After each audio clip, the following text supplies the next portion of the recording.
Okay, now I am Shani Ali Khan and I am here with one of the talented teacher from Rafiganj, Tabreshchar.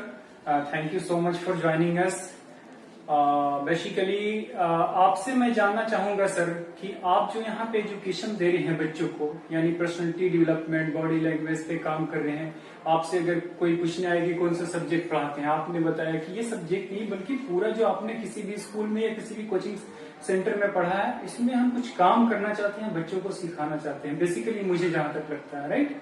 तो आप अपने बारे में बताइए sir कि आपने जो जर्नी शुरू की थी रफीगंज की, तो रफीगंज में उस वक्त एजुकेशन को लेकर सिर्फ ट्यूशन सेंटर चलते थे सब्जेक्ट वाइज, मतलब उस वक्त इंग्लिश का कोई माहौल नहीं था। वैसे माहौल में अपने बच्चों को यहाँ पे, जैसा कि सुनने में आया, बच्चे यहाँ पे इंग्लिश बोला करते थे, दूसरे लोग उस पर हंसा करते थे, लेकिन आज वही बच्चे आपका नाम पूरी दुनिया में, मैं जहां तक जानता हूं, फैला रहे हैं। तो आप ये बताना चाहेंगे सर कैसे कैसे आपने जर्नी को पूरा आगे बढ़ाया? सबसे पहले तो हम आपका शुक्रिया अदा करना चाहेंगे कि आपने हमारे जो हिडन स्टोरी है उसको आप पब्लिकली डिस्क्लोज करना चाहते हैं, लोगों को बताना चाहते हैं, तो हम इसके लिए आपका शुक्रिया अदा करते हैं।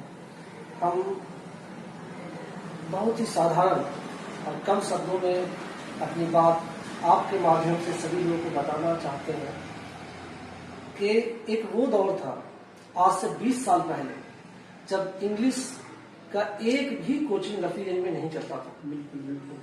और हम लोग खुद इंग्लिश सीखने के लिए गया जाते थे और गया का आना और जाना सिर्फ 2 घंटे के क्लास के लिए हमें 6 से 8 घंटा समय बर्बाद करना होता था। उसके बाद बेसिकली हम ये भी बताना चाहेंगे कि मैट्रिक में मैथ में मेरा 82 नंबर आया था। मैथ में मैथ हमारा मजबूत सब्जेक्ट हुआ करता था। आरबीआर हाई स्कूल में पूरे स्कूल के अंदर मैट्रिक में सेकंड टॉपर रहा हूँ, लेकिन उसके बावजूद भी मैं मैथ और साइंस की तरफ नहीं गया, क्योंकि मार्केट में सभी तरफ मैथ और साइंस के टीचर मौजूद थे, लेकिन कोई भी अपने स्किल को इंग्लिश और कंप्यूटर की तरफ नहीं लगा रहा था। तो मैंने ये चाहा कि हम रफीगंज को जो कुछ देना चाहते हैं अपनी तरफ से, तो क्यों ना कुछ ऐसा दिया जाए जो लोग नहीं दे रहे हैं, और मैंने वही प्रयास किया। आज 20 साल से लगातार ARCC कोचिंग अपने जगह पर खड़ा है और इस जगह से बहुत सारे बच्चे पढ़कर अब बहुत सारे स्कूलों में पढ़ा रहे हैं, खुद टीचर हैं, और इस तरीके से शायद ही कोई ऐसा स्कूल हो रफीगंज में या आसपास में जहां हमारे स्टूडेंट टीचर बन करके नहीं पढ़ा रहे। बहुत ही अच्छा लगा सुनकर सर। बेसिकली मैं जानना चाहूंगा कि आपने जो करियर चुना, यानी इंग्लिश पढ़ाने का और कंप्यूटर पढ़ाने का, तो पेरेंट्स का क्या होता है कि मेरे बच्चे, या बच्चों का क्या होता है, बच्चों से जब मैं मिलता हूँ कि मुझे इंग्लिश पूरा बोलना आ जाए, जैसे फॉरेनर को देखते हैं बोलते हुए, लेकिन सीखना ये चाहते हैं कि मेरे को आ जाए, लेकिन सीखना नहीं चाहते हैं, तो उन बच्चों को आपका क्या मैसेज रहेगा सर? अगर वो बच्चे जो सीखना नहीं चाहते हैं, तो सबसे पहले पेरेंट्स को ये चाहिए कि उन बच्चों को ना सीखने का वजह जाने, वो क्यों नहीं सीखना चाहते हैं। और मेरे ख्याल से शायद कोई भी ऐसा बच्चा नहीं होगा जो आज के दौर में इंग्लिश सीखना नहीं चाहता होगा, कंप्यूटर सीखना नहीं चाहता होगा। अगर वो इंग्लिश और कंप्यूटर ना भी सीखे तो उनके हाथ में मोबाइल जरूर होगा, और जब वो मोबाइल का इस्तेमाल करेंगे तो जाहिर सी बात है कि वहां पर इंग्लिश और कंप्यूटर का जो ऑप्शनली जो ऑप्शंस आते हैं, एप्लीकेशन आते हैं, तो ना चाहते हुए भी वो कुछ सीख लेंगे, और फिर जब कुछ ज्यादा सीखना चाहेंगे तो फिर वो अपने टीचर को ढूंढ लेंगे। बिल्कुल। फिर ये पेरेंट्स का ज्यादातर सवाल आता है, क्वेश्चन आता है कि मेरे बच्चे को सिर्फ इंजीनियर या डॉक्टर बनना है। शायद आपको भी ऐसा ही महसूस होता होगा हमारे समाज में जिस तरह चल रहा है। तो उन पेरेंट्स के पास ऑलरेडी बहुत सारे कोर्सेज हैं, बहुत सारे फील्ड्स हैं, बहुत सारे जगह है जॉब करने के, वहां जा सकते हैं, लेकिन ज्यादातर पेरेंट्स जो है इंजीनियरिंग या डॉक्टर पे ही क्यों फोकस करते हैं? उन पेरेंट्स के बारे में आपकी राय क्या रहेगी सर? ऐसा नहीं है, गार्जियन को ये चाहिए कि बच्चे के टैलेंट को देखते हुए जो है वो डिसीजन ले कि हमें अपने बच्चे को किस फील्ड में लगाना है। और दूसरी बात यह है कि बच्चे को भी चाहिए कि अपने पेरेंट्स को खुलकर जो वो कुछ करना चाहते हैं वो अपने पेरेंट्स को बताएं। हमारी सोसाइटी में क्या होता है कि पेरेंट्स और जो उनके डॉटर और सिस्टर है या जो ब्रदर्स हैं, जिस फैमिली में जो गार्जियन का रोल प्ले कर रहा है, तो फैमिली में कम्युनिकेशन गैपिंग है। कोई भी आदमी खुल करके अपने कैरियर पे बात नहीं कर पाता है। यही वजह यह है कि दोनों ही डार्कनेस में रहते हैं। तो हम ये कहना चाहते हैं कि बच्चे को भी खुलकर बात करना चाहिए और पेरेंट्स को भी खुल करके बात करना चाहिए। कोई भी डिसीजन टैलेंट के हिसाब से लेना चाहिए। अगर मैं अपने व्यक्तिगत जीवन से आपको बताऊं तो जिस वक्त हम मैट्रिक में पढ़ते थे तो हमारे अंदर कैरियर को चुनने का डिसीजन टेकिंग कैपेसिटी नहीं था। तो हम उस समय मेरे पेरेंट्स बोलते थे कि तुमको डॉक्टर बनना है और डेंटिस्ट के लिए आप जाओगे, तो हम हाँ कह देते थे। कभी कोई साथी कहता था कि तुम जो है इंजीनियरिंग के लिए चले जाओ, तो हम उसमें भी हाँ कह देते थे।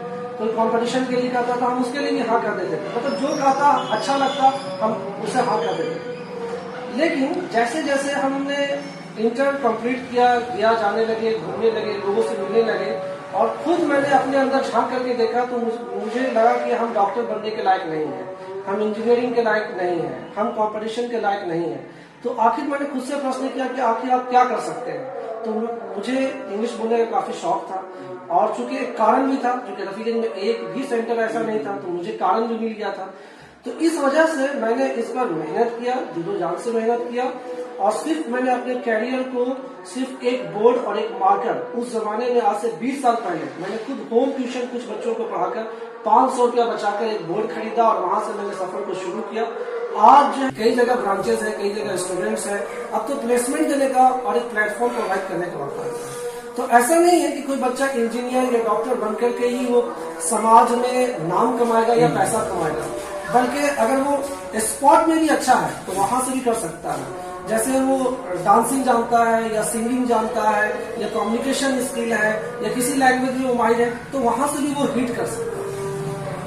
लास्ट क्वेश्चन रहेगा सर आपसे कि हम लोगों की एक संस्था है 21st century education of Bihar और कुछ नया करने का प्रयास है बस इसी दिशा में कि लोग सिर्फ इंजीनियर, सिर्फ डॉक्टर, आप अगर इंजीनियर या डॉक्टर बनते हो तो आप कामयाब 100 आउट ऑफ 100 नहीं होते हो। आपने 5 साल इंजीनियरिंग को देने के बाद, 5 साल मेडिकल लाइन को देने के बाद फिर क्या होता है, बंदे आते हैं यहाँ, फिर उसी शॉप में बैठ जाते हैं या फिर घर का कोई बिजनेस रहता है उसको कर लेते हैं या किसी दूसरे फील्ड में चले जाते हैं।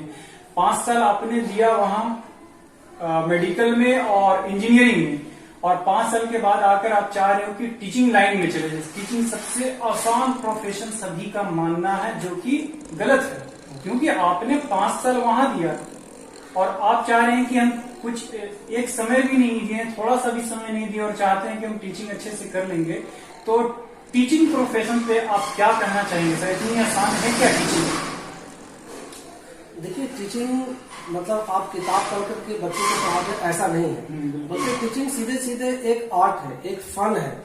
और किताब पढ़ने से ज्यादा बच्चों को पढ़ना होगा, यानी बच्चे क्या चाहते हैं, किस तरीके से सीखेंगे। इवन हम लोग को भी पढ़ाते समय हर बैच के लिए अलग अलग स्ट्रैटेजी तैयार करना होता है, क्योंकि कुछ बच्चे जीनियस भी होते हैं, कुछ एवरेज भी होते हैं, कुछ वीक भी होते हैं।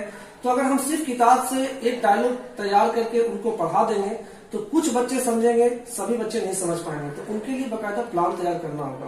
तो जो लोग किसी दूसरे फील्ड में हैं, इंजीनियरिंग से टीचिंग में आना चाहते हैं या मेडिकल से टीचिंग में आना चाहते हैं, या फिर आपने तो ऐसा भी देखा कुछ लोग दुकान चला रहे हैं, दुकान चलाते चलाते पढ़ाने चले आए। तो अब अगर ऐसा नहीं कि वो टीचर नहीं बन सकते हैं, बनेंगे, लेकिन बनते समय उनको साल, 2 साल, 3 साल उस फील्ड में भीगना होगा और वहां से एक्सपीरियंस हासिल करना होगा। तो वैसे स्टूडेंट जो इंजीनियरिंग के सब्जेक्टिव वो स्ट्रांग हो सकते हैं, लेकिन साइकोलॉजिकली स्टूडेंट्स को किस तरीके से ट्रीट किया जाए वो शायद क्लास ही में आकर के वो सीखेंगे और शायद समय लगेगा, बाद में वो इम्प्रूव कर सकते हैं, एक अच्छे टीचर बन भी सकते हैं। और अगर उन्होंने सिर्फ किताब पे जोर दिया और स्टूडेंट्स को कैसे उनको ट्रीट करना है, बर्ताव करना है, उनको कैसे डील करना है, कैसे आगे ले जाना है, अगर उस पर फोकस नहीं किए तो शायद वो टीचर तो बन जाए लेकिन एक सफल टीचर न बन सके।